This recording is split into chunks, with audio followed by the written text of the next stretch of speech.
그 다음에 사업자 등록. 사업자 등록은 우리 회계 때도 많이 봤었죠. 예, 나오면 맨날 이거 나와요. 사업자 등록증 신청은 사업 개시일로부터 며칠이요? 20일. 그 다음에 단 사업 개시일 전이라도 신청은 뭐하다? 가능하다. 그리고 신청하면은 발급은 며칠 이내요? 2일 이내. 이거밖에 낼 거 없어요. 이 파트는. 그래서 20일, 그 다음에 언제라도 가능하다. 그 다음에 2일 이내에 뭐 해야 된다? 발급해줘야 된다. 요게 나오는 이유는 하나예요. 이거 작년까지 3일이었는데 올해부터 2일로 바뀌었어요. 근데 이거 나중 되면은 당일로 바뀔 거예요. 왜냐면 우리나라 인터넷이 잘 되어 있잖아요. 그래서 내 주민등록번호 넣으면 이 사람 관련돼서 좋은 일, 나쁜 일 다 떠요. 예. 그러면은 바로 그 자리에서 이 사람한테 사업자 등록증 내줘도 되겠다. 내주면 안 되겠다. 이런 게 나중 되면은 당일날도 어느 정도 파악이 가능하니까. 좀 안 좋은 일 많이 하신 분들은 사업자 등록증 내요, 못 내요? 못 내요. 왜냐면 이거 내줬다간 또 사기칠 수도 있으니까. 그 다음에 우리 요거 기억을 꼭 하셔야 됩니다. 뭐 기억하고 계셔야 되냐면 요거 필요적 기재사항 몇 가지 있었죠? 네 가지 있었죠. 그래서 공급하는 자의 등록 번호, 상호 및 성명. 그 다음에 공급 받는 자의 등록 번호. 그 다음에 작성, 연월일, 공급가액과 세. 이렇게 이제 네 가지로 나누어지시죠. 요거 잘 기억하시고. 그 다음에 이걸 기억해야 되는 이유는 하나입니다. 거기 밑에 보시면은요.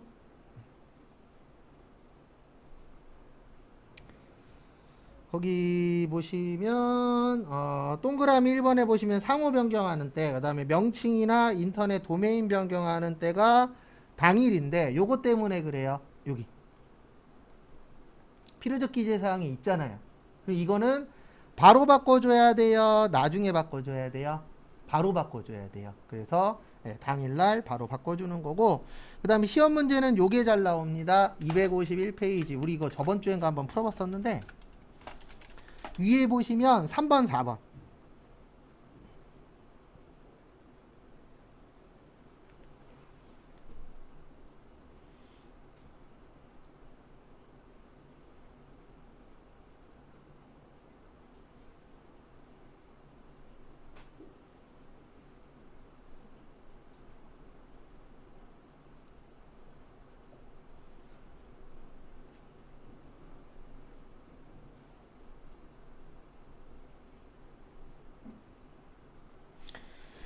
그래서 거기 동그라미 3번 보시면 법인의 대표자를 변경하는 때는 변경사유고요. 그 다음에 개인의 대표자를 변경하는 때는 폐업사유예요.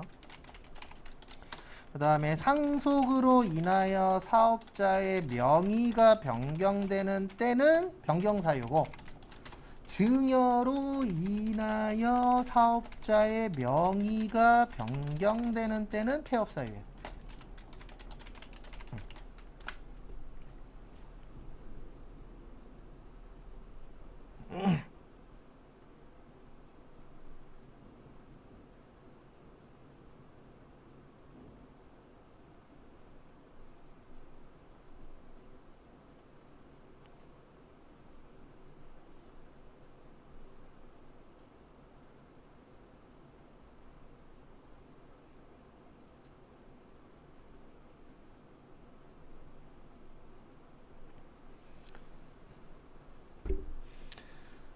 그래서 이게 왜 그러냐면은요, 이게 구조 문제 때문에 그래요. 우리가 법인 회사 있죠, 맞죠? 그 다음에 무슨 회사 있죠? 개인 회사 있죠. 여기에 가장 큰 차이점이 뭐냐면 사장님이 문제예요. 그래서 법인은 일명 대표이사라고 하죠. 사장님, 경영자. 요분이 월급쟁이에요. 월급 받아요. 법인은. 그래서 사장님도 월급쟁이입니다. 네. 근데 개인은 대표이사에 월급이 없어요. 그래서 그냥 개인 회사는 회사 돈이 내 돈이에요. 내 돈이 회사 돈이고. 그래서 개인 회사 같은 경우에는 회사 돈 막 갖다 써도 돼요. 예, 왜냐면 회사에서 돈 번 거에 대해서 나는 뭐 낼 거니까, 세금 낼 거니까 국가에서 상관이 없어요. 갖다 쓰든 뭐라든 국가에서 관련이 없습니다. 근데 법인은 회사 돈을 사장님이 막 갖다 쓰면 문제가 돼요.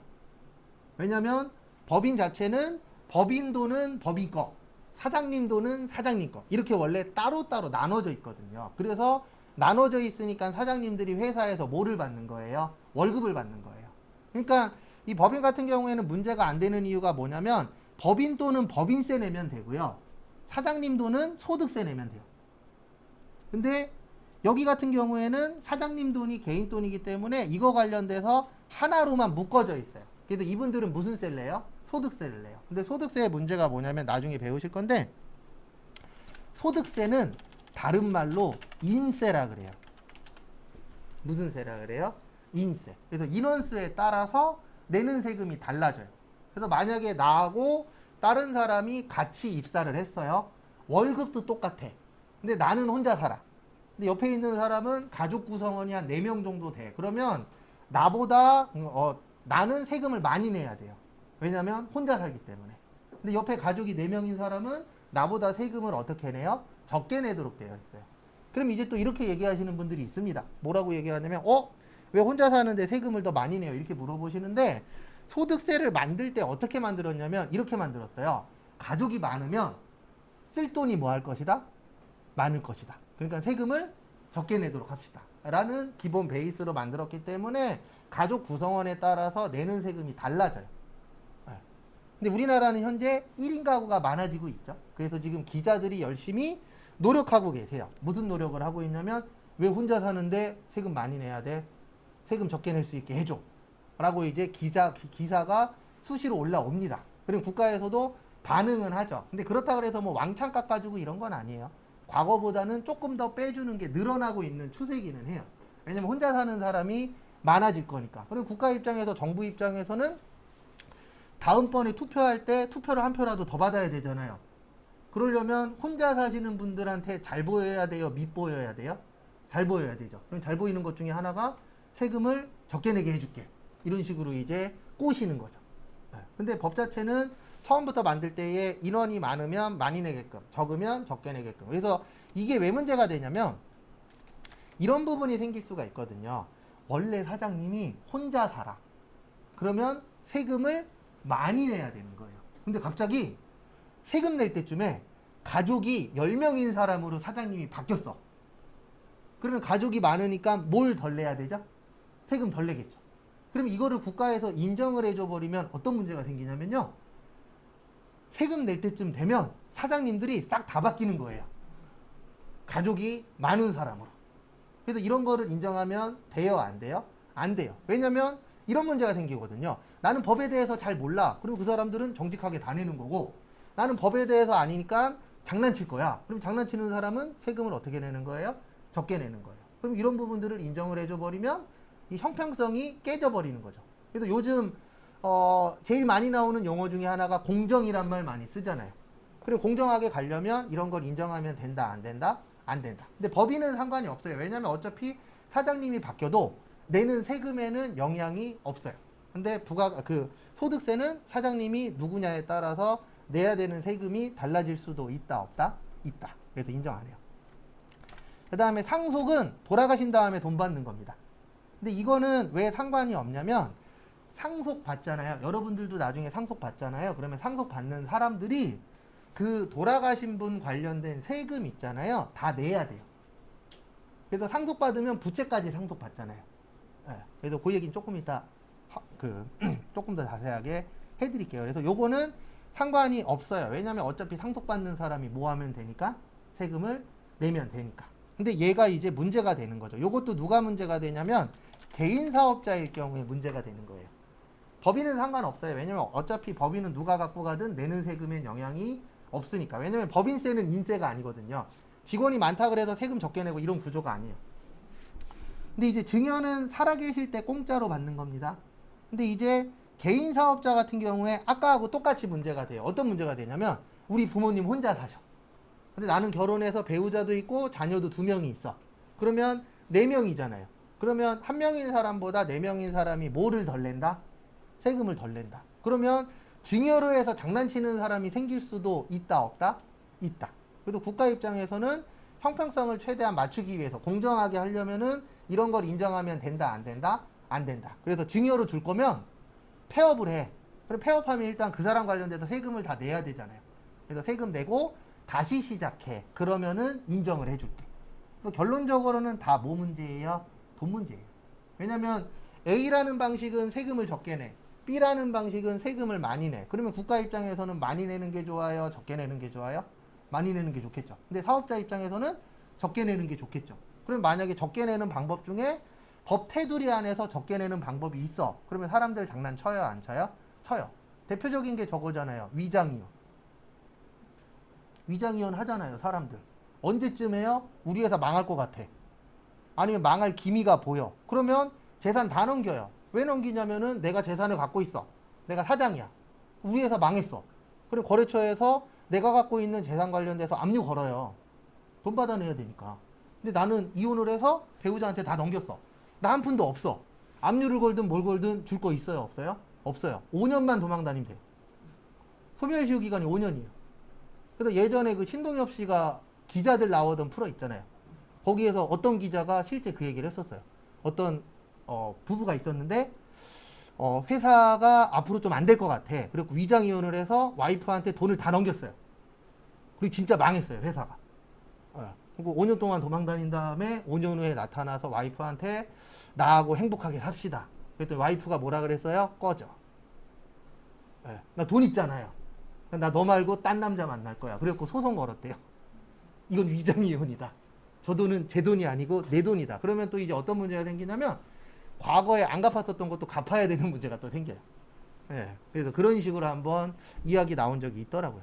결론은 이게 좋은 얘기는 아니지만 사람 관련돼서 거의 다 보면 아시잖아요. 다 돈 문제인 경우들이 훨씬 어때요? 많아요. 사람의 뭐 인격 모독이나 이런 거 아닌 이상은 거의 100건의 사건이 있으면 90건 이상은 다 돈이 연결되어 있잖아요. 그래서 최근에도 어쨌든 뭐 계속 이 얘기 나오긴 하겠지만 그 다이빙에서 사건 사고 있었죠. 거기도 결론은 돈 문제였잖아요. 그리고 과거에 이제 뭐냐 안 좋은 거 밥에다 타갖고 남자들 가시게 하신 여자분이 있으셨잖아요.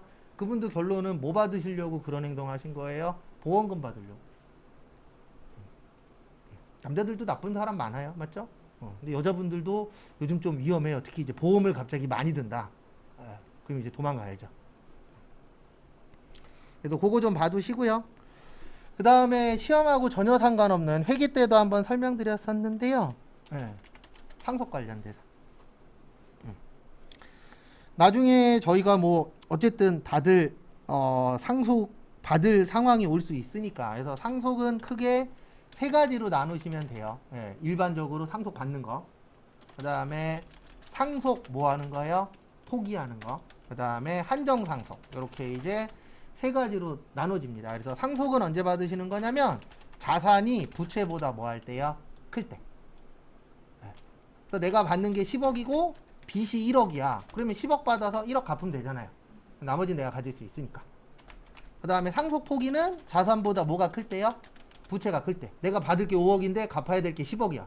이거 받으면 5억 내 돈으로 갚아야 돼요. 그러니까 빚이 많으면 뭐 하세요? 포기하시고. 그리고 한정상속은 모를 때. 나 뭐가 마른지 몰라. 부모님하고 안 친해. 그 부모님이 야, 줄 거 있는데 빚 얼마인지 나한테 얘기를 안 했어. 그러면 이걸로 가는 거예요. 그럼 얘는 받은 만큼만 갚으면 돼요. 그러니까 내가 몰랐는데 내가 5억 받았는데 빚이 10억이래. 근데 5억만 갚으면 땡이에요. 나머지 5억 안 갚아도 돼요. 그게 무슨 상속이에요? 한정상속. 그리고 이런 분들이 있어요. 부모님하고 이렇게 대화가 많지 않아. 그래갖고 얼마 갖고 계신지 빚이 얼마인지 몰라. 그러면 돌아가신 다음에 가까운 그 뭐냐 요즘에 동사무소라고 안 하고 뭐라 그러죠? 아 맞다. 행정복지센터 가셔서 우리 부모님 돌아가셨는데 재산이 얼마인지 알고 싶다. 그러면 뭐뭐 갖고 오라 그래요. 그러면 신청서 써서 내면 일주일 후에 일주일인가? 평균 일주일 정도 걸릴 거예요. 일주일 후에 우리 부모님 재산 얼마 있는지, 동산으로 얼마 있는지, 부동산으로 얼마 있는지 걔네들이 알아봐줘요. 그런 시스템이 있어요. 그래서 잘 모르겠다 그러면은 신청하시면 거기 나올 거예요, 데이터가. 그럼 그거 보고 받을 건지 안 받을 건지 정하시면 돼요. 이거 별거 아니라고 생각하시는 분들 계시는데 이렇게 되면 문제예요. 이건 상관없죠. 어차피 빚 갖고 남는 거 내가 그냥 가져버리면 되니까. 근데 이거는 심각해요. 만약에 왜 그러냐면 나 1억 받았는데 빚이 10억이래. 9억 어떻게 갚을 거예요?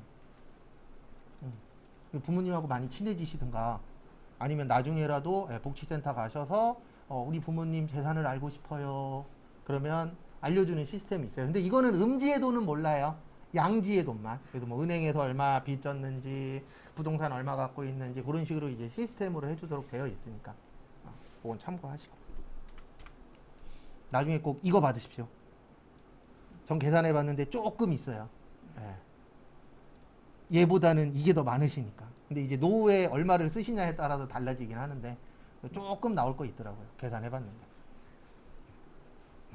저희는 아들만 둘이라 동생하고 1원이어도 반으로 쪼개기로 이미 다 합의는 받았어요. 근데 문제는 이제 저건 거죠. 최근에도 저희 와이프하고도 한번 대화했는데 이제 부모님을 어쨌든 두 분 다 아직은 살아 계시지만 나중에 혼자 되셨을 때 누가 모실 거냐 거기에 따라서 이제 좀 달라지는 건 생길 수 있죠. 근데 그거는 뭐 제일 중요한 거는 옆에 사람에 따라서 달라지는 것 같아요. 그러니까 내가 만약에 딸이었으면 사위가 어떤 마인드를 갖고 있느냐, 내가 만약에 아들이면은 며느리가 어떤 마인드를 갖고 있느냐, 거기에 따라서 싸우고 안 보는 사이가 될 수도 있고 더 돈독해질 수도 있고. 요즘에 그래서 저기 강남에서 앞으로 제일 많아질 소송이 두 가지래잖아요. 하나는 내가 증여를 줬어요. 얘가 날 부양을 안 하네. 그래서 증여 반환 소송. 네, 강남 쪽에서. 그 다음에 또 하나는 황혼이요. 이 두 개는 앞으로 강남 쪽에서 계속 나올 거예요. 그리고 또 하나는 이제 여자분들이 상속 관련돼서 소송 걸어요. 왜냐면 아직 우리 할아버님 세대는 남아선호 사상이라 돌아가실 때 아들들한테 거의 다 상속을 줍니다. 근데 딸도 받고 싶어. 그러면 그거 상속 관련돼서 소송 걸면 받을 수 있어요. 그 대신 앞으로 형제자매는 없는 겁니다. 왜냐면 싸움이 분명히 나니까. 돈 들어가면 형제자매 없어요. 저는 저희 부모님 세대에서도 싸우는 거 봤고 우리 친척들도 한번 돈 때문은 아니었지만 할머니 누가 모실 거냐에 관련돼서 한번 다툼이 크게 난 적이 있었으니까. 저 대학생 때였나 고등학생 때. 또 전 내 눈으로 본 게 몇 개 있어서 돈 들어가고 그러면 친척 없어요. 네, 돈 들어가면 형제자매도 없잖아요. 솔직히 그런 경우가 비일비재하니까. 그래서 돈 문제가 걸리면 좀 그런 경우들이 많아요. 근데 이게 나이가 들면 들수록 안 보고 크면 좋은데 내 눈에서 보여요. 그러니까 말로만 듣던 걸 저는 제가 겪은 적이 몇 개 있으니까. 그래서 그런 거 볼 때마다 그런 생각도 들죠. 돈이 단가? 근데 다는 아닌데 필요는 하잖아요. 솔직히. 네. 나 돈 없으면 누가 알아줘요? 안 알아줘요. 근데 돈 있으면 알아줘요. 웃긴 게. 없으면 안 알아주는데 있으면 알아줘요. 만약에 최근에 어쨌든 로또 1등 많이 됐잖아요. 금액 큰 걸로. 만약에 여러분들 로또 1등 됐다고 소문 나면요. 연락 안 오던 친구들이 다 연락 와요. 친척들부터 해서. 처음 시작은 축하한다지만 마지막에는 돈 좀 빌려줄 거예요. 그게 실제니까. 그래서 대부분 1등 되면 알려요? 안 알려요. 어떤 사람은 야반도주예요. 진짜 금액이 크면 갑자기 없어져요. 사람이. 회사도 그만두고. 그런 경우들이 생길 수밖에 없어요. 근데 왜냐면 나 1등 된 거 사람들이 알면 좋은 얘기 할 거예요? 나쁜 얘기 할 거예요? 나쁜 얘기 할 거니까. 그래도 저도 실제 느꼈었던 게 과거에 그 노인복지회관 일할 때 김포 쪽에서 일했었거든요. 거기에서 어떤 분이 땅 그때 이제 지금은 아파트 많잖아요. 예전에 다 논밭이었어요. 그 논밭이 한 100억 정도 받으신 분이 있었어요. 네. 그러니까 농사를 크게 지으셨던 분이죠. 그래갖고 100억 정도 받았는데 그분이 돌아가셨거든요. 동네 사람이 욕했대요. 왜 욕했냐면 100억 정도 받았는데 술도 한 번 안 샀다고 장례식장도 안 갔대요. 그게 현실이에요. 실제 100억 정도 받았으면 술 한 번 사야 되지 않냐? 라고 사람들 생각해요? 안 해요? 해요. 왜냐면 내가 아니까 저 사람 100억 받았대. 나하고 좀 친해. 술 한 번 사야 되는 거 아니야? 약간 이런 생각 해요? 안 해요? 해요. 근데 술 한 번 안 샀다고 욕했대요. 잘 죽었다고. 대한민국 사람 그래요. 그래서 돈 많다 그래서 무조건 행복하다? 그것도 아니에요. 돈 없다 그래서 불행하다? 그건 아니지만 어느 정도는 있어야 행복할 수 있는 확률이 올라가니까. 그래서 이번 주부터 꼭 로또를 하십시오. 네. 그리고 우리 이제 월요일 날 안 보이면 로또 1등 된 걸로. 그 다음에 거기 251페이지 3번 보시면 미등록 시의 제재라고 있는데요. 거기 공급가액의 1%만큼 세금 띱니다. 근데 이건 안 외우셔도 돼요. 이건 프로그램에 있어요. 그러니까 국가가 무조건 하세요 라고만 하면 사람들 안 할 거잖아요. 그러니까 안 하면 페널티를 줘야 돼요. 그럼 페널티를 주면 할 확률이 올라가죠. 왜냐면 어차피 해야 되는데 안 하면 돈 내야 된대. 그러면 사람들 해요 안 해요? 하죠. 그래서 대부분 이렇게 되어 있어요. 그 다음에 휴업 폐업은 상관없고 252페이지.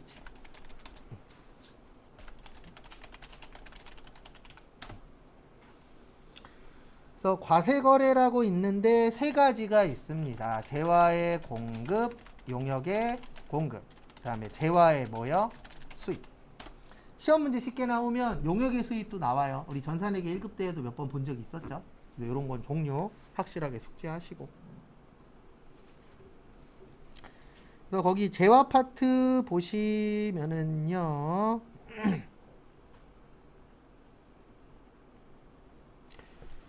거기 보시면 재화란 재산적 가치가 있는 유체물과 뭐요? 무체물. 그래서 유체물은 만질 수 있는 거, 무체물은 만질 수 없는 거. 근데 앞으로 돈 버시려면 이쪽에 신경 많이 쓰셔야 돼요. 무체물. 그리고 어저께 저희 처갓집 가갖고 식당 가서 밥 먹는데 저거 나오더라고요. 이모티콘으로 돈 버신 분. 네. 이모티콘으로. 네. 카톡이나 그런데 이모티콘 있잖아요. 그리고 거기에 한 분이 나오셨는데 인터뷰하는데 그 얘기가 나오더라고요. 첫 번째 이모티콘으로 첫 달 수입이 1억이었다고. 네. 지금 이모티콘 만드는 사람이 10,000명이 넘는데요. 왜냐면 이모티콘 만드는 건 쉽잖아요. 근데 그 중에 뜨는 사람은 몇 명 안 돼요. 네. 그리고 이미 그러니까 이게 제일 문제인 거예요. 문제라기보다는 대부분 사업들이 다 그런데 처음 하는 사람이 성공할 확률이 높아요. 네, 그 대신 처음 도전하는 사람은 잘 되면 대박이지만 안 되면 쪽박입니다. 맞죠? 근데 그 후발주자들은 될 확률이 떨어지기는 해요. 왜 그러냐면 대부분 기존에 잘 나갔었던 사람 거 해요? 새로운 사람 거 해요? 기존에 잘 나갔던 사람들 거 하잖아요. 그래서 후발주자에서 올라가기는 쉽지는 않죠. 그 대신 올라갔을 때에 어느 정도 기반이 갖춰져 있기 때문에 대박은 나죠. 그래서 저기 네이버에서 웹툰 보시는 분들 있잖아요. 저도 네이버 웹툰 보는데 거기 네이버 웹툰에 올라가 있는 사람들 대부분 연봉이 1억이 넘어요. 왜냐면 우리나라에서만 보는 게 아니에요. 전 세계에서 다 봐요. 그래서 네이버 웹툰 올라갈 정도면은요, 그 동네에서 상위 1%예요. 왜냐면 웹툰 작가들도 몇만 명 되니까. 거기에서 실질적으로 네이버에 올라가는 사람은 100명도 안 되잖아요. 그래서 거기에 올라가면은 기본 연봉 1억은 넘는다라고 보시면 돼요. 근데 항상 상위권은 독식하는 겁니다. 상위권이 전체 매출액의 반 이상은 가져갈 거니까. 그럼 이제 나머지 가지고 나머지 사람들이 나눠 먹는 거죠. 저것도 똑같잖아요. 연예인들. 연예인 많이 벌죠. 근데 연예인 평균 연봉 내보면 얼마 안 되잖아요. 왜요? 밑에 있는 사람들은 100원도 못 버는 사람도 있으니까 실제. 그래서 뭐든지 성공하겠다라는 마인드로 하는 거는 맞는데 그것도 고민은 해보셔야 돼요. 만약에 내가 도전을 할 거야 그러면 언제까지 하고 언제까지 이만큼이 안 되면 그만두겠다라는 것도 정해놔야 돼요. 왜냐면 밑도 끝도 없이 계속 할 수는 없잖아요. 그래서 제 주변에도 꽤 많은데 공무원 준비한대. 그러면 저는 걔네들한테 그 얘기는 해줘요. 언제까지 할 건지 정해놓고 하라고. 그때까지 안 되면 때려치고 딴 거 하라고. 근데 다행인지 불행인지 1, 2년 하고 다들 그만두더라고요. 왜냐면 어렵잖아요. 근데 성공했을 때의 메리트가 되게 커요. 여러분들 9급 공무원 요즘 되잖아요. 그러면 대학들에서 우리 학교 졸업생 누구누구 9급 공무원 됐다라고 현수 막 붙여줘요. 학교에다가. 왜냐면 그만큼 공무원 되기도 과거보단 어렵고. 그러니까 누군가가 공무원이 됐대. 근데 우리 학교 학생이야. 아니면 우리 동네야. 그러면 현수막 붙여줘요. 그래서 제 주변에도 현수막 붙은 사람 몇 명 있어요. 저희 처남이 5급 공무원이고 고시패스에서. 그 다음에 예전에 저희 친척 형이 인천 역도 선수였어요. 그리고 금메달 땄다라고 막 붙어 있었고 제 주변에도 몇 명 있었는데 현수막 붙기 쉬워요 어려워요? 어렵죠. 근데 성공했을 때 당연히 열매는 달콤할 수 있겠지만 실패했을 때에는 뭐 할 거냐도 고민을 해봐야 된다라고 저는 생각하는 사람 중에 한 명이에요. 그러니까 다들 성공만 생각하다 보니까 실패하고 나서 뭐 하지? 이런 사람들이 있어요, 없어요? 있죠. 근데 저는 실패를 많이 해서 그런지 몰라도 저는 항상 뭐 하기 전에 이거 실패했을 때에 내가 남는 게 뭐가 있을까? 또 고민을 하고 시작해요. 그러니까 스타트를 잘 못해요. 단점이라고 한다면. 왜냐면 내가 만약에 1억짜리 사업을 해. 그럼 1억짜리 실패하면 일단 마이너스 1억으로 시작해야 되잖아요. 근데 저는 그런 걸 감당할 자신이 없어요. 그래서 사업은 못하고. 사업은 하더라도 그냥 조그만하게 혼자 하는 거. 전 절대로 누구 쓰고 이런 건 안 할 거예요. 아니면 쓰더라도 계약상으로만. 정직원 말고 계약직으로만 쓸 거예요. 왜냐면 못 믿겠어요. 이제 나이가 들면 들수록 사람이 아니고 괴물인 것 같아. 근데 가면 갈수록 사람이 제일 무서워져요. 나이 들면 들수록 돈이 무서운 게 아니고 사람이 무서워요. 여기 유채물하고 뭐가 있죠? 무채물. 그래서 거기 밑에 그 당구장 표시에다가 밑줄 좀 쳐주세요. 유채물에는 토지도 포함이 되지만 토지는 면세입니다.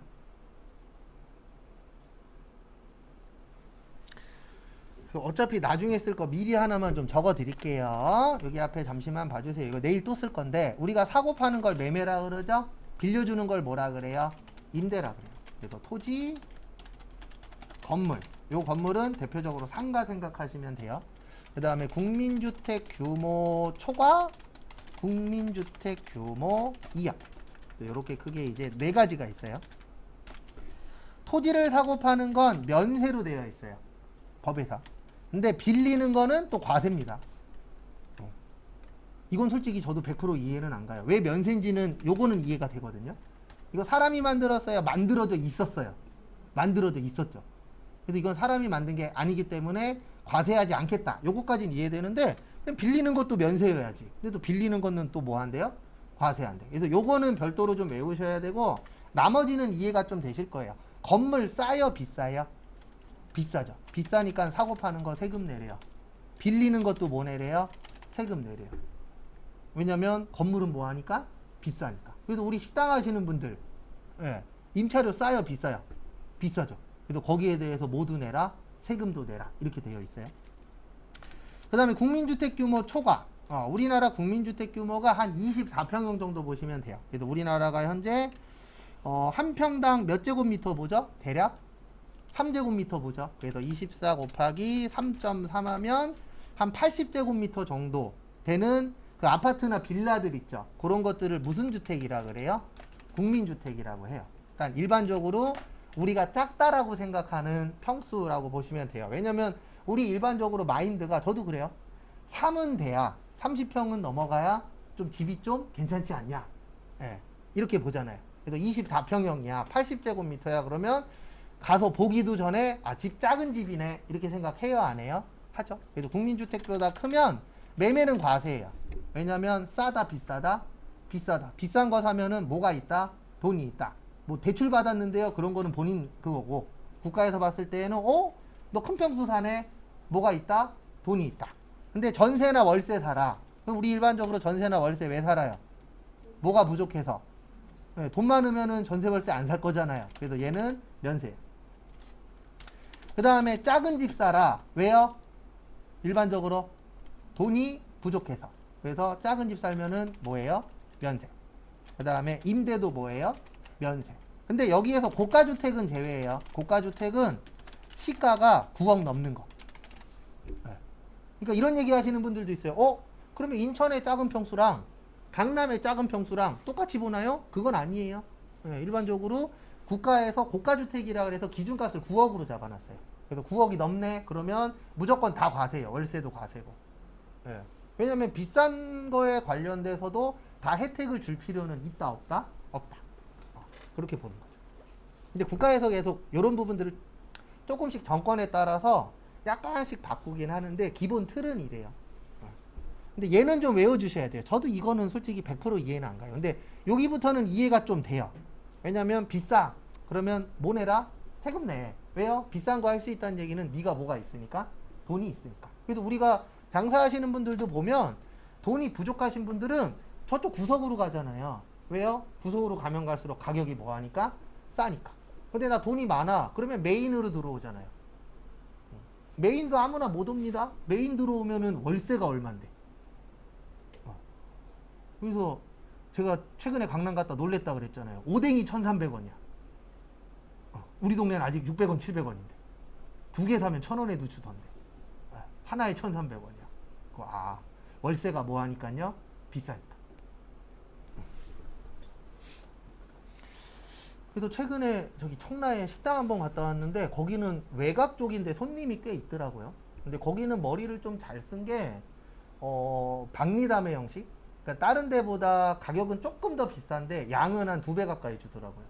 그래서 그렇게 하는 것도 식당을 하는 방법 중에 하나죠. 왜냐면 무조건 똑같으면 사람들 안 가잖아요. 그러니까 뭔가 메리트가 있어야 되는데 거기 메리트는 양이 많다. 가격은 딴 데보다 조금 한 1.3배 정도 비싸긴 한데 양으로 치면 거의 2배 가까이 주니까 1.3배 정도 내도 내가 가져갈 수 있는 건 2배 가까이 되니까 괜찮네 라고 생각이 드는 식당도 있더라고요.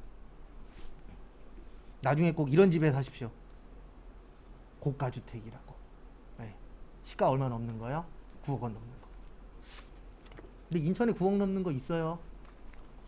송도 가면 있습니다. 송도 집 비싸잖아요.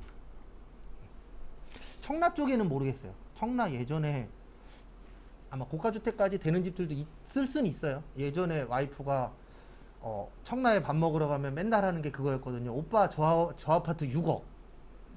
오빠 저 아파트 5억 5천. 그러면 제가 맨날 그러죠. 그래. 그리고 그냥 끝이죠. 나 그 돈 없는데. 5억짜리 집 살려면 살 수는 있죠. 영끌하면. 제가 계산해봤어요. 보험부터 해서 싹 다 해약하고 대출 최대한 다 땡기면은 불가능하진 않겠더라고요. 그 대신 이제 밥에다가 간장만 드시면 돼요. 김치도 먹으면 안 돼. 누가 주는 거 아니면. 그랬더니 와이프가 그렇지 그러더라고요. 당연히 살 수 있으면 좋죠. 근데 뭐 내가 그만큼 재력이 안 되니까.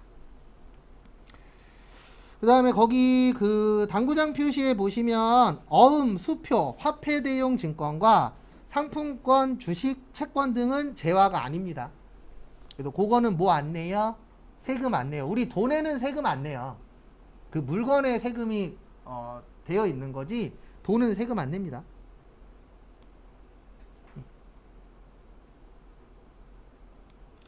그 다음에 실질 공급은 보실 거 없어요. 253페이지 간주 공급의 별표 3개인데 조금 더 추가됩니다. 예전에 저희 외웠던 것보다.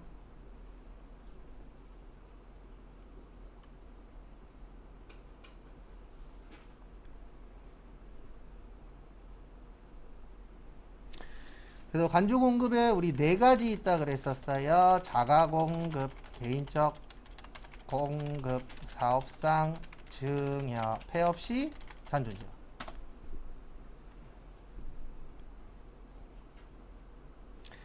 이렇게 몇 가지 있으세요? 4가지인데 여기에 뭐가 추가가 되냐면 자가 공급에 3가지가 추가가 돼요. 거기 밑에 있는 거.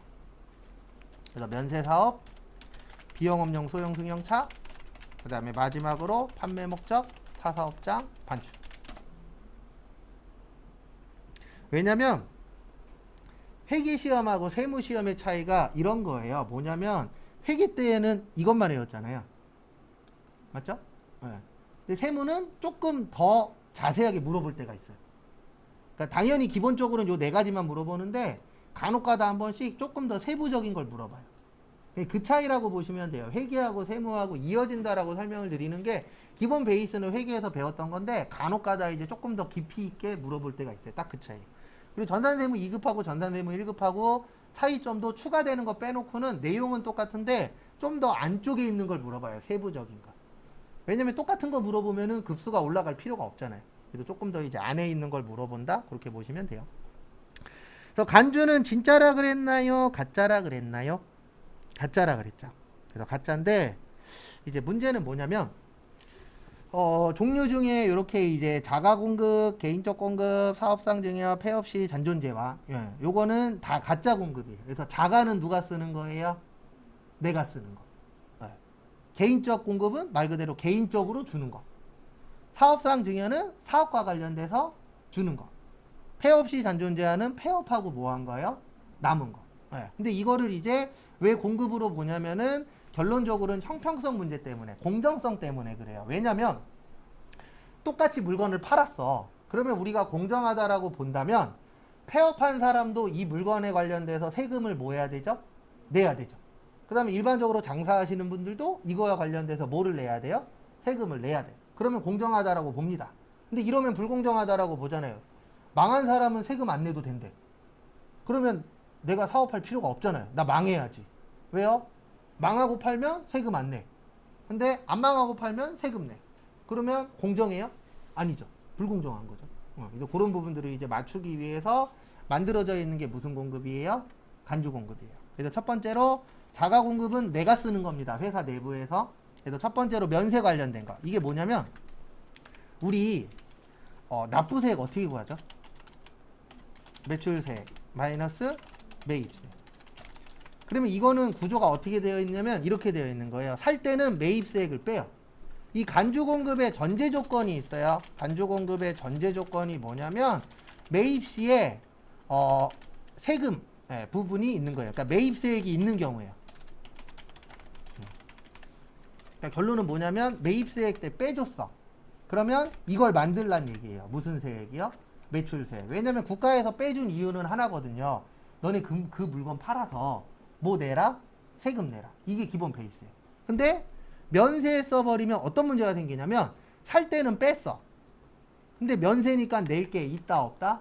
없다. 그러면 이걸 인정해줘 버리면 어떤 문제가 생기냐면 어떤 사람은 빼고 납부하고 어떤 사람은 빼고 낼 게 없고 그러면 국가 입장에서는 공정성이 깨지잖아요. 누구는 내고 누구는 안 내고 이러면 된다 안 된다? 안 된다. 그래서 너네 살 때 매입세액 뺐네. 그러면 이거 면세에 썼어도 세금 내. 이렇게 보는 거예요. 그 다음에 두 번째로 비영업용 소형 승용차. 참고로 세법에서는 승용차를 극도로 싫어해요. 근데 왜 그러냐면은 승용차는 꼭 살아가는데 있으면 당연히 좋지만 없어도 생활이 불가능해요? 그건 아니죠. 근데 영업용 차량은 괜찮아요. 왜냐면 영업용 차량은 없으면 일을 못하니까.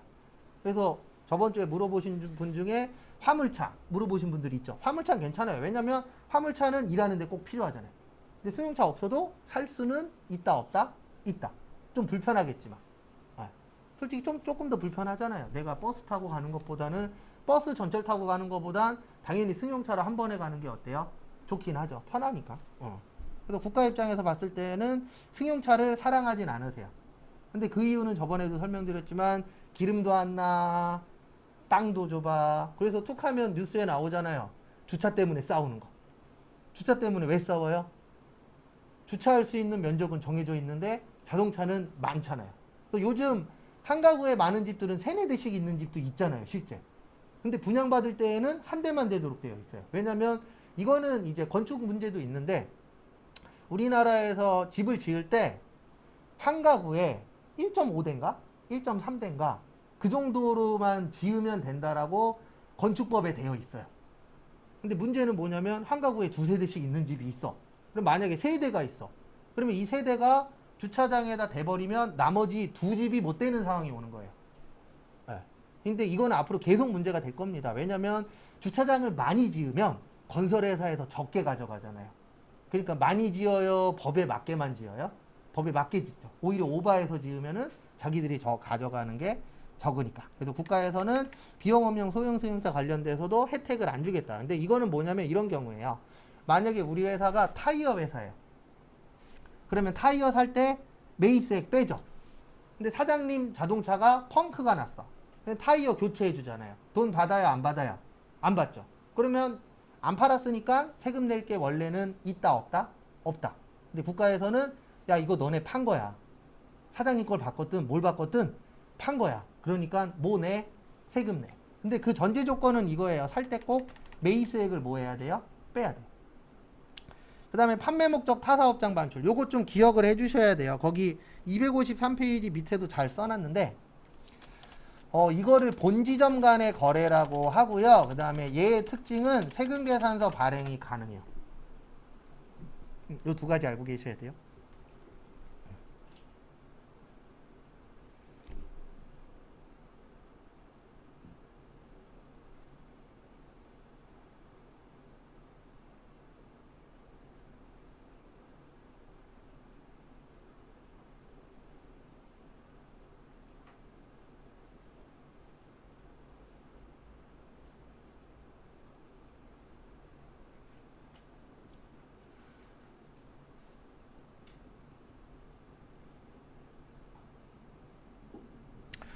그래서 요거는 이제 뭐냐면 우리 본점에서 지점으로 아니면 대리점으로 물건 보내요, 안 보내요?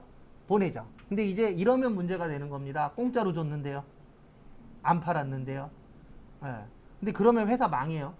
맞죠? 그래서 일반적으로 우리가 본사에서 돈 버는 방법 중에 하나가 뭐 만약에 프랜차이즈 회사야. 그러면 거기 이제 프랜차이즈 들어온 대리점이나 이런 데에다가 물건 보내서 뭐 받는 거죠? 돈 받는 거잖아요. 솔직히.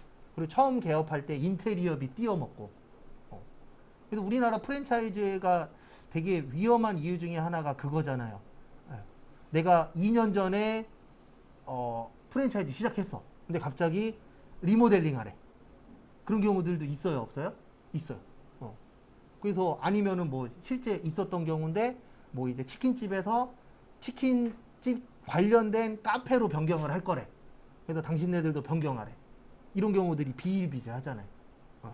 근데 어쨌든 대부분 공짜는 아니잖아요. 그래서 공짜로 줬대. 요거 인정하겠다, 못하겠다? 못하겠다. 그래서 공짜로 준 거에 대해서도 뭐를 내라? 세금 내라. 근데 요거 같은 경우에 우리 본점도 회사고 지점도 회사잖아요. 그러니까 뭐 발행할 수도 있어요?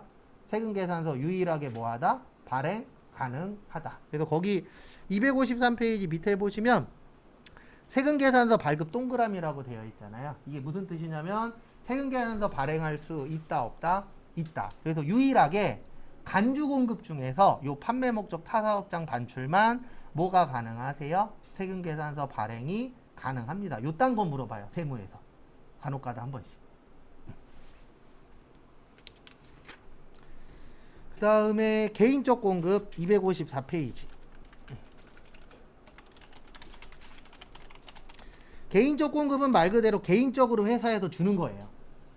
그래서 거기 근데 뭐를 잘 보셔야 되냐면 시험 문제는 개인적 공급을 물어보는 게 아니라 거기 밑에 보시면 가나다라라고 있죠. 요거는 세금 안 내도 되는 거예요. 그래서 첫 번째로 작업복, 작업모, 작업화. 이거 회사에서 사서 개인적으로 줘요, 안 줘요? 주죠. 직원들 들어오면 만약에 여러분들도 나중에 제조회사에 취업했어. 근데 생산직에 신규 직원이 들어왔네. 그러면 일하세요 이러고 끝이 아니잖아요. 작업복도 사줘야 되고 작업화도 사줘야 되죠. 회사에서 일반적으로. 이거에 대해서는 뭐 안 내도 된다? 세금 안 내도 된다. 왜냐면 이거는 어떻게 보면은 복지 차원이잖아요. 회사에서. 그리고 이런 거를 착용을 해야 다칠 확률이 어떻게 돼요? 떨어지죠.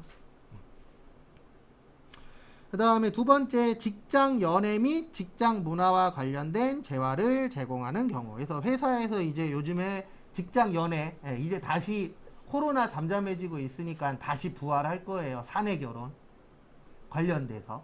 왜냐면 우리가 가면 갈수록 늘어나는 건 세 가지는 제가 장담하는데 여러분들도 장담하겠지만 세 가지는 늘어납니다. 하나는 취업률 떨어질 거고, 또 하나는 결혼율 올라갈 거예요, 떨어질 거예요? 떨어질 거예요. 그리고 또 하나는 출산율, 요것도 떨어질 거예요. 이건 누가 봐도 알잖아요. 결혼율 올리는 방법 하나 있습니다. 집 공짜로 줄게. 출산율 올리는 방법 하나 있어요. 애기 한 명 낳으시면 10억 드릴게요. 참고로 그렇게 해서 출산율 올린 나라가 있어요. 프랑스라고. 프랑스가 7살 때까지인가? 초등학교 들어갈 때 전까지 한 달에 한 100만 원 가까이 주는 걸로 알고 있어요. 그 대신 그 나라는 결혼율은 높지 않아요. 왜냐면 동거를 많이 해서.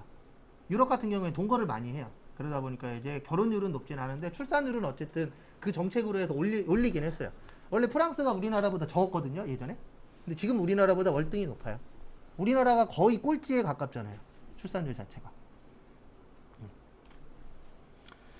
그래서 그런 쪽 관련돼서 지원해 주는 거는 국가에서 세금을 안 걷겠다. 왜냐면 국가에서 실질적으로 올려야 되는 게 그 세 가지잖아요. 출산율, 취업률, 결혼율. 그 다음에 다가 시험 문제 잘 나옵니다. 얼마까지는 드려도 돼요? 10만 원. 그거 잘 기억하시고.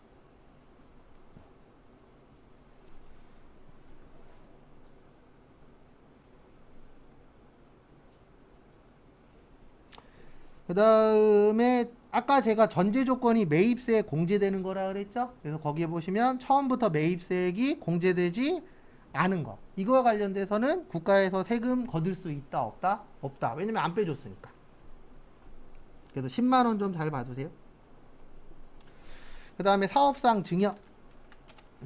사업상 증여는 말 그대로 사업적으로 잘 보이려고 주는 거예요. 그러니까 약간 접대비하고 비슷하다라고 보시면 돼요. 접대 목적으로 물건 주는 거. 그래서 이럴 수 있다 그랬잖아요. 우리 회사가 만약에 컴퓨터 파는 회사야. 그럼 거래처 담당자한테 컴퓨터 한 대 무료로 줄 수도 있다 없다? 있다. 그게 사업상 증여죠. 왜냐면 잘 보이려고 주는 거잖아요. 우리 회사 물건 좀 사주세요.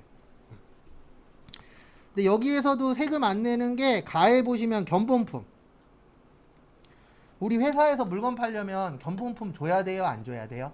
줘야 되죠. 왜냐면 견본물을 받아야 이 회사 물건이 어떻네? 좋네? 안 좋네? 테스트를 해봐야 되잖아요. 거래처 입장에서. 왜냐면 일반적으로 회사에서 물건 살 때 한두 개 살 게 아니잖아요. 몇백 개, 몇천 개는 사야 되는데 샘플이 있어야 되겠죠. 그래서 그거에 대해서도 세금 안 내고 특별재난지역에 공급하는 물품. 그래서 우리 몇 년 전에 포항에 지진 사태 난 적 있었잖아요. 그래서 그때 특별재난지역 선포되면서 물품 같은 거 보내신 분들이 있어요? 없어요? 있죠. 회사에서도 막 물 같은 거 보내고 이것저것 막 보내주는 회사들이 있잖아요. 그런 부분과 관련돼서는 세금 내면 안 되겠죠. 왜냐면 세금 내면 안 보낼 거니까. 그 다음에 광고 선전물. 광고 선전물도 세금 안 냅니다. 그래서 이런 거예요. 우리 저거 생각하시면 돼요. 화장품 가게. 화장품 가게 보시면 앞에서 호객행위 하시는 분들이 그런 얘기 하잖아요. 지금 오시면 언니 이거 무료로 준다고. 그것도 광고 선전물이잖아요. 그 언니가 특정되어 있지 않잖아요. 참고로 광고 선전비하고 접대비의 차이점은 하나예요. 정해져 있으면 접대비고요. 불특정 다수면 광고 선전비예요. 근데 대부분 그런 호객행위 하시는 분들은 불특정 다수잖아요. 그래서 그거는 이제 광고 선전비로 들어갑니다. 그 다음에 증정품. 물건 구입하면 주는 거. 그래서 대표적인 게 좀 전에 이야기한 화장품 가게. 화장품 샀어. 증정품 많이 줘. 그러면 다음에도 갈 거예요? 안 갈 거예요? 가죠. 근데 여기 샀더니 이거밖에 안 주네. 그럼 다음에 안 가죠.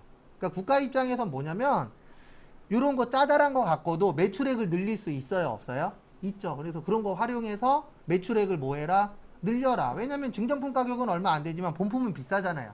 근데 국가 입장에서는 증정품 관련돼서 세금을 거두면 증정품 안 주거나 조금만 주겠죠.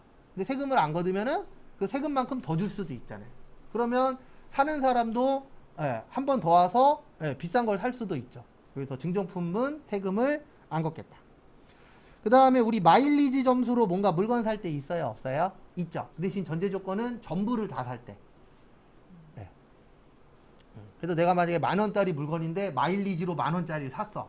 그럼 그거에 대해서는 세금을 안 내도 돼요. 왜냐면 파는 분 입장에서도 나 돈 받은 거 없잖아요. 돈 받은 거 없는데 세금 내래. 그러면 안 되겠죠. 그 다음에 마지막으로 폐업 시의 잔존재화. 요거까지만 보고 쉴게요.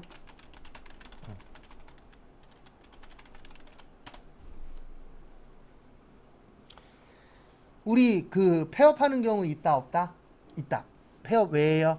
장사가 안 돼서. 그러면 남은 물건들이 있죠. 남은 물건 관련돼서도 뭐를 내셔야 된다? 세금은. 왜요? 공정성 때문에. 그래서 아까도 잠깐 설명드렸지만 폐업했다 그래서 세금 안 내도 된대. 그러면 우리도 지금 여기에서 열심히 일할 필요 없어요. 그러면 어떻게 하시면 되냐면 이렇게 해서 물건 팔면 돼요. 사업자 등록증 내요. 물건 사요. 그래서 매입세 공제 받아요. 그래서 환급 받아요. 돌려받아요. 그 다음에 이제 망했죠. 망했으니까 세금 안 내도 된대. 그러면 다른 사람보다 1-20% 싸게 파는 거예요. 왜요? 뭐 안 내도 되니까? 세금 안 내도 되니까. 그러면 유리해요? 불리해요? 유리하죠. 근데 이런 거를 냅두게 되면 어떤 문제가 생기냐면은 나는 정상적으로 팔았는데 세금 내래. 그래서 요즘 저거 얘기 많이 나오더라고요. 연금 얘기 왜 많이 나오냐면 나 열심히 국민연금 부었는데 55만 원 주겠대. 근데 아무것도 안 부으시고 소득이 적으신 분들을 일명 기초노령연금이라고 있잖아요. 그걸로 60만 원 준대. 그러면 낸 놈은 바보가 되는 거예요. 왜요? 나 열심히 냈는데 55만 원 받고 아무것도 안 하고 가만히 있었는데 60만 원 받는데. 그러면 누가 바보 되는 거예요? 열심히 낸 사람이 바보 되는 거죠. 이런 상황이 오면은 문제가 되는 거예요. 왜냐면 열심히 했는데 내가 가져가는 게 놀고 먹은 사람보다 적어. 그러면 나래도 놀고 먹지가 돼버리는 거죠. 사회가. 그래서 계속 국가에서 비트코인 하지 말아라. 부동산 연끌하지 마세요. 주식 조심하세요. 이 얘기를 계속하는 이유가 그것 때문이에요. 진짜 우리나라 이렇게 가면 나중 되면요. 젊으신 분들이 일 안 해요. 왜요? 코인 해갖고 돈 벌면 돼. 주식해서 돈 벌면 돼. 부동산으로 돈 벌면 돼. 어느 누가 일하겠어요. 그걸로 돈 벌려고 노력하지. 맞잖아요. 그래서 저희 처남이 오후 공무원이라 그랬잖아요. 그럼 밥 먹을 때 가끔씩 만나갖고 밥 먹는데 지금은 그런 얘기를 안 해요. 근데 예전에 무슨 얘기를 했었냐면 그런 얘기를 하더라고요. 일하기 싫다고. 왜 일하기 싫으냐면 그쪽도 어쨌든 돈 있는 사람들도 있고 돈이 없는 분들도 있잖아요. 맨날 만나면 무슨 얘기 하냐면 나 얼마 전에 부동산 샀는데 얼마 올랐대. 근데 그 오른 금액이 내가 1년 동안 열심히 저축한 금액보다 대부분 크잖아요. 그러면 일하고 싶겠어요? 부동산 하고 싶겠어요? 부동산 하고 싶죠. 그런 마인드들이 사람들이 생길 수밖에 없다고요. 근데 만약에 이런 게 엄청 많은 사람들이 그런 생각을 하고 있어. 근데 중요한 건 성공할 확률보다 실패할 확률이 크잖아요. 확률적으로 봤을 때. 그럼 당연히 또 이런 얘기 하시는 분 있습니다. 성공하면 되는 거 아니에요? 성공하면 상관없죠. 근데 실패했을 때 그 리스크가 너무 크니까.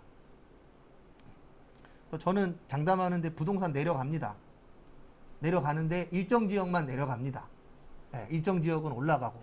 그리고 올라가는 지역을 사는 사람은 떼돈 버는 거고, 내려가는 지역 사는 사람들은 이제 말 그대로 30년, 40년 동안 월세 사는 거예요. 최근에 대출이자 40년짜리 나왔죠. 전 지금 30년짜리 하고 있는데 30년 월세 살고 있는 건데 현재. 어쨌든 뭐 하실 때 항상 조심하시고, 요거 기억 잘 하고 계세요. 그리고 요거 추가하셔야 돼요. 3가지. 여기까지 요거 참고하시고, 그 다음에 잠깐만 쉬었다가 12시 45분에 나머지 조금 더 보고 마무리 하겠습니다.